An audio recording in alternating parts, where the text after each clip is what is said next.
These guys are ridiculous. These guys are ridiculous. Now, how about them damn Celtics? And we are back with another episode of How About Them Celtics. Sam and I are here recording on Sunday, July 21st. And I lied in the intro already because I'm so used to doing it. Sam's not here. It's just me. And it's not an episode, it's a video. I'm just locked in like that. So I just did the intro like that. I'm on the Cape. Sam's in Greece. So we're kind of pooling together episodes for this week. I'll probably be doing the bulk of it because it's much easier to record on the Cape on a family vacation than in Greece on a vacation with your significant other. So shout out Sam. Everyone say have fun, Sam, in the comments as he's in Greece. But today we're talking about Celtics 76ers. They played in Summer League in the Celtics' final Summer League game of the season. Yes, we thought there were only 4 games, or at least I did because I'm stupid. Celtics lose 103-98 to the Philadelphia 76ers in their actual final game of Summer League. But we'll go over the things. I don't know if I'm going to do grades just because it's just me and it feels weird not to be able to like bounce the grade off Sam. So I think I'll just like talk about the performances. Maybe I'll just give my thoughts. Yeah, you know, we'll just go through and I'll just give my thoughts. How's that sound? That sound okay with you guys? Hopefully that's okay with you guys because that's what I'm gonna do. So let's start with Mr. Jordan Walsh. 18 points, 7 rebounds, 2 assists. I'm just going to go down the box score because it's easier in this game. 7 of 14 from the field, 4 of 8 from 3. 6 turnovers, not ideal. 4 fouls was a minus 15. But man, did it feel good to see him make some shots. This was a nice bounce back game for Mr. Walsh. Um, 2 blocks as well in the stat line. He was hustling. There were some times throughout the game where you could see a little bit of that sporadicness, but you could very much tell that seeing a shot go in made him so much more confident. It was great to see he was aggressive. He was a good mix of aggressive and calm, I think. Like I mentioned, there were a few like calm down, Jordan. Like, I think let's reel it back in there a little bit. But he did end up with a solid stat line and was probably one of the better players on the floor for the Celtics in this game. It was just nice to see him have a bounce back after not making any threes of the 22, excuse me, he took in the first 4 games to shoot 50% on 8 attempts in this game. Much, much better. Shout out Jordan Walsh. We'll go down the line. Like I said, Anton Watson, 15 points, 4 rebounds, 3 assists in this game, 6 of 12 from the field, 2 of 5 from deep. 4 fouls, not ideal, but man, every time I watch Anton Watson play basketball, I just get more and more impressed. He's constantly in the right place. He's just doing all the little things. He's aggressive. There was one play where I think he started off the game 0 of 2 from 3, or he at least missed 2 threes in a row. And then the next time he didn't shoot it, which at first I was like, uh-oh, shoot it, please. And then he drove to the basket and made a bucket, got a bucket, excuse me, finished through contact. And I was like, oh, I know he got that in him. He can put the ball on the floor. He can run. There were a few plays. The Celtics in general, I don't think had a great defensive game in this one, evidenced by the Sixers' 103 points in a 40-minute game. But Anton Watson, I thought was pretty solid throughout there. Like I mentioned, there were a few iffy moments, I guess, for everybody in this one. So he falls under that everyone category as well. But no real complaints for Anton Watson. He's just consistently solid. And I think that's what we're going to say about him for a long, long time throughout his NBA career. Also, Sam Hauser extension. We'll get to that in the pod tomorrow. I don't know if Sam will be joining me. Hopefully he will, but we'll see. He's on vacation. Again, say happy vacation, Sam. We're not going to press him. He's going to enjoy his time. I made that very clear that he needs to enjoy his time. But we'll talk about that on the full pod. Don't you worry about it. Shout out Sam Hauser, though. Very, very, very cool. Killian Tilly, 20 minutes, 48 seconds in this game. 7 points, 6 rebounds, 1 assist, 1 steal, no blocks. I think it was his first summer league game without a block. 3 of 5 from the field, 1 of 2 from 3. Did have 7 fouls. He's one of the guys you noticed that was like, okay, probably not the best defensively. The Celtics in general in this game, it felt like they were just letting Philly get to their spots way too easily.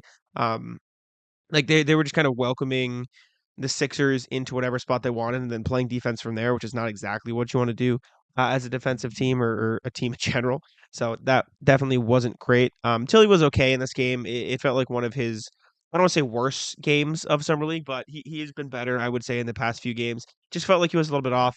Didn't take a ton of threes in this game. Probably could have gotten up a couple more. It was 1 or 2, so it's not like he was super inefficient, but it just felt like he could have shot a little bit more in that area. But just kind of a mediocre Tilly game. Not bad. Unfortunately, excuse me, not a mediocre Baylor Scheierman game. A not good Baylor Scheierman game. He did fill it up, 13.7 rebounds, 4 assists, but 4 of 13 from the field, 2 of 7 from deep, 4 turnovers, 3 fouls in this game, and it felt like he fouled more than that. He did get 4 offensive rebounds, but he also got about a million chirps out of Channing Frye on the broadcast. That man would not let Baylor Scheierman live anything down, and Baylor Scheierman got absolutely posterized by David Jones in this game. It was definitely one of the not as good Baylor Scheierman games we've seen in summer league so far. He was turning it over a few times. He was out of position on defense. He was getting beat. It just felt like he was a little, excuse me, sloppy. The shot wasn't falling. Did have 4 assists. Did hustle on the glass. And I will say, for as poorly as he did play, excuse me, in stretches of this game, I got a cough. I'm sorry, guys. Had to clear the throat. For as poorly as he did play for stretches in this game, he hit 2 big fuck you threes down the stretch in the fourth quarter.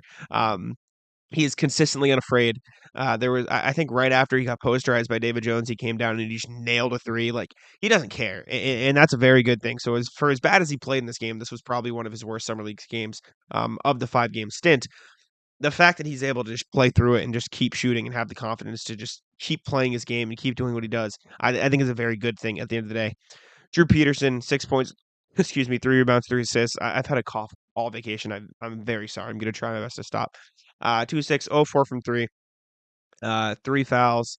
Not a good Drew Peterson game. He just kind of felt invisible out there a little bit. Like, watching this game, it just he didn't get a ton of shots up. He brought the ball up a decent amount in the first half, if I remember correctly. I admittedly, just context here, I had to watch the game scattered throughout the day a little bit because I had events. So I watched the first quarter in the car. I watched the second quarter when I got home playing a game with my family. I watched the second half sitting here. So I wasn't as locked in as I usually like to be, but we're still here for the content, and I still know what happened. And Drew Peterson, I mean, it just wasn't the best one for him. Tyler Cook, really good game. Tyler Cook, 16 points, 4 rebounds, 2 assists, 5 of 8 from the field. Only 1 foul, which is impressive. Shot 6 of 8 from the free throw line. He had a great first half of just being in the right spot, and you could just feel his hustle and his energy and his presence underneath the rim a little bit. Channing Frye mentioned on the broadcast, he's doing a lot of traditional center things.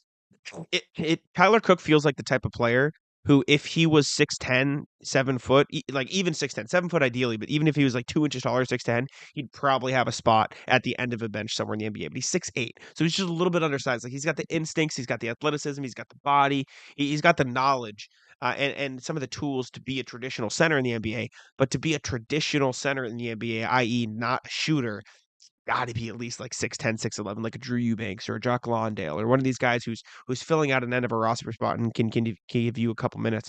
And he's just not really that right now. He's a little bit undersized, and this was a good example of what he can do. He's super athletic, had a nice dunk in this game, if I remember correctly. He's a good passer for a big man too. I think that's something the Celtics look for at this point because Anton Watson's a good passer. Tyler Cook's a solid passer. Obviously, you got Al Horford. Nimish Queta is a pretty good passer for big man. Like, I feel like that's a good indicator of, okay, yeah, this guy's skilled and he's not just giant. But Tyler Cook looked really good in this game. I would be fine with a main spot for Tyler Cook. He just feels like this type of guy to be like solid at all times, and I think that would probably continue in Maine, but I don't know what the developmental track is. And they could work on his 3-point shot. If they can work on his 3-point shot, maybe that opens up some avenues, but just a solid game in this one. GameTime is an authorized ticket marketplace of Major League Baseball, which makes getting tickets faster and easier. Prices on the GameTime app actually go down the closer it gets to first pitch. I remember my dad taking me to Fenway Park as a kid, getting to watch David Ortiz and Dustin Pedroia sitting in the Green Monster and taking in all there is to love about the iconic ballpark. With killer last-minute deals, all-in prices, views from your seat, and their lowest price guarantee, GameTime takes the guesswork out of buying MLB tickets. Taking a look at my GameTime app right now, I see plenty of great deals to watch my favorite sports teams and my favorite tickets to Noah Khan. You guys know that's my favorite artist. I even used it while in Las Vegas for Summer League to get tickets to a women's basketball game. Some of my favorite features in the GameTime app include letting me see what the price is going to be with fees included. It makes so much easier to take a look and see what the actual price I'm going to pay is. Also, you get to see exactly where you are sitting. It's a great way to know exactly the experience you're going to get. I also love the fact that you can get great last-minute deals. Save up to 60% off buying last minute for sports, concerts, comedy, theater, or anything else. Take the guesswork out of buying MLB tickets with GameTime. Download the GameTime app, create an account, and use code CLNS for $20 off your first purchase. Terms apply. Again, create an account and redeem code CLNS for $20 off. Jaylen House I thought was pretty good as well. 17 points, 4 rebounds, 6 assists, 5 for 11 from the field, 2 6 from 3. Probably his most efficient. I think definitely his most efficient game.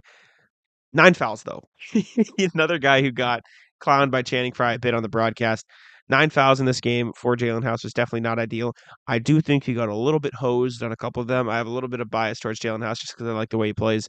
But I thought a couple of them, excuse me, probably shouldn't have been fouls. But I saw some comments on the last video saying, "Oh, he's not that good. He didn't organize the offense well. Guys got by him." Like, yeah, he's small. Guys are going to get by him. But I like the way he fights on defense. I think overall he's a good defender, especially for his size.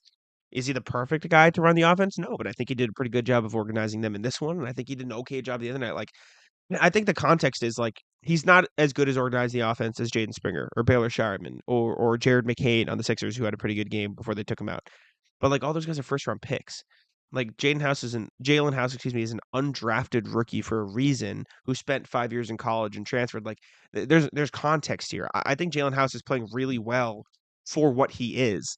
And I thought he was really good in this game. He made a couple threes. Excuse me, like I said, 2 of 6. Made a little mid range jumper. He is a fast motherfucker. He is really, really, really quick.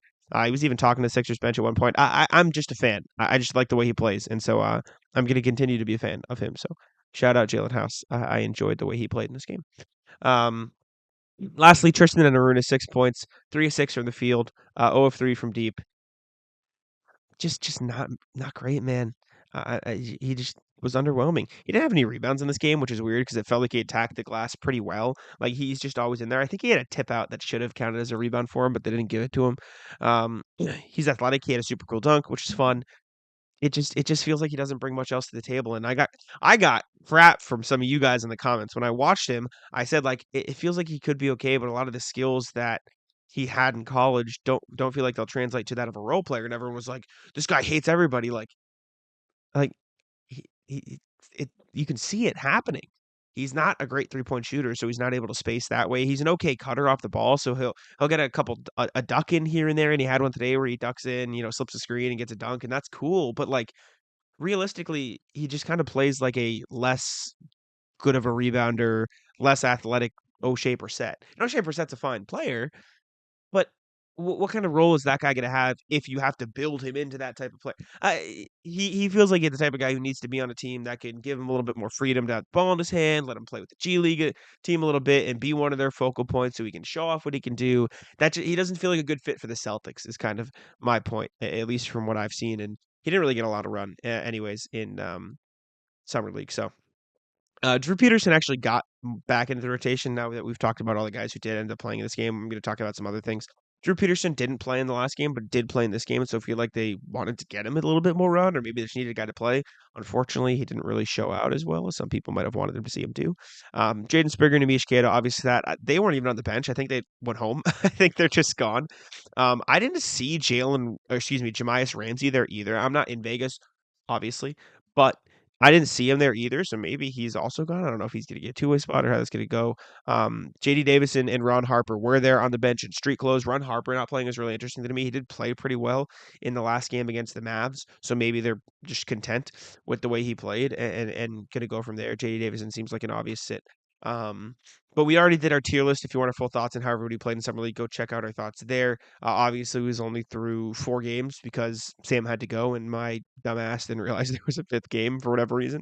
But you can also check out my game-to-game thoughts on Celtics blog. I've posted a Summer League notebook with my thoughts from every single game. They're there with quotes from post-game interviews and everything, and I go pretty. I don't want to say in depth, but I have like 9 notes. It's usually over 1,000 words. So if you really want my thoughts, go check it out there.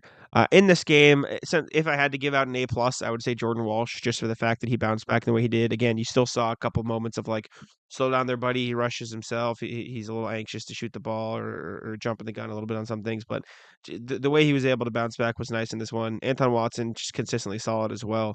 House, Cook, and Scheierman, even though he didn't shoot well, I was impressed with his we'll call it stick-to-itiveness because he played really bad, but still was confident enough to take some big shots. I'm really curious to see how this plays out. If I had to guess right now, based on the way minutes have gone and everything has played out, I would say Jaylen House will probably get a training camp invite.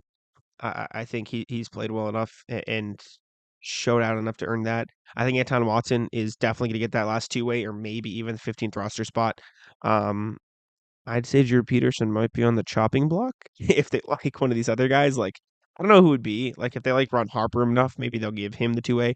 Jamias Ramsey could steal that two-way from Drew Peterson. If you roll into the season with J.D. Davis and Jamias Ramsey and Anton Watson as your two-ways, you feel pretty good. And if Anton Watson gets the 15th roster spot, I don't know who else they'd give it to. I think they'd just let Drew Peterson keep it because I don't think Tilly would take it over him. Drew Peterson could be on the two-way chopping block, though. I like Tilly to get a training camp invite. I like Jaylen House. Harper and Enaruna are already on training camp deals. I don't know how big the training camp roster is, so I'm just kind of talking. Jamias Ramsey, obviously, too.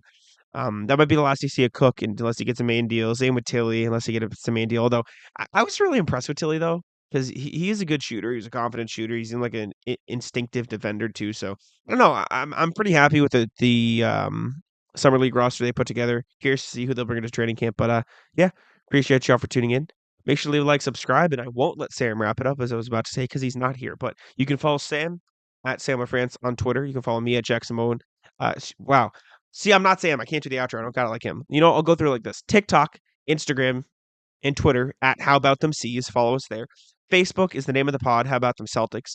We're posting shorts. Shorts might be a little lackluster lately because I'm on the Cape and I don't have my good computer and it's not great on the laptop. Let me know what team you're rebuilding in college football 25. I'm the Colorado State Rams right now, going pretty well. Just went, I think we're 3-0 to start the season. Pretty good. Just beat Texas Tech. That was sick. I'm on Twitter at Jackson Moen NBA. Sam's on Twitter at SamLaFrance NBA. That's it for us, or me. Bye. Taco, come on. Taco's having some fun here.